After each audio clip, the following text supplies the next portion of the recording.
In this video, we are going to look at how to write 3D formula in Excel. And I have this sheet January, February, and March, which has the revenue, expense, and profit details.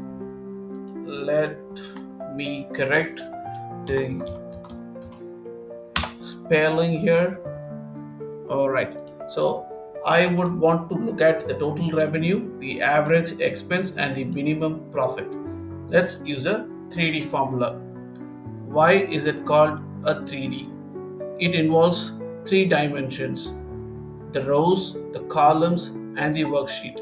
The rows in which the formula is written, the column in which the sheet is present, and the multiple sheets that the formula spreads across. Now let's write a formula.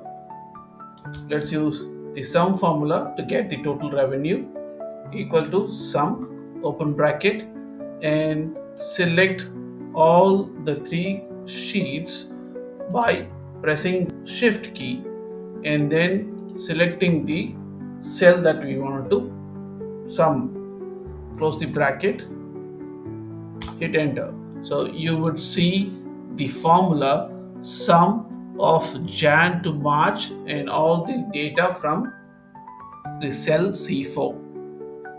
Similarly, we are going to use the average function to get the average expenses. Select all the three sheets by pressing the shift key and choose the cell that we would like to have an average.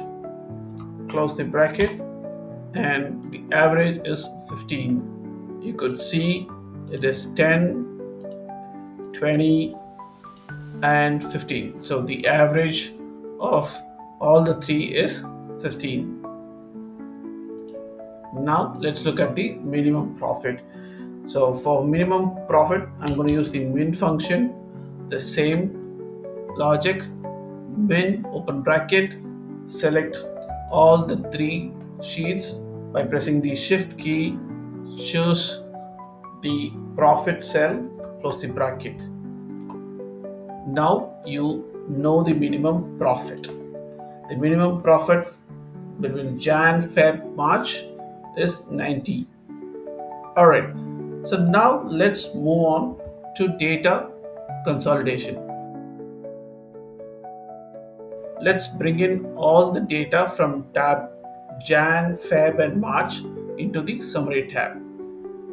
On the data menu, you will find Consolidate under Data Tools. Click on Consolidate and you can choose the function. In this case, we would want to see the sum of revenue, expenses, and profit.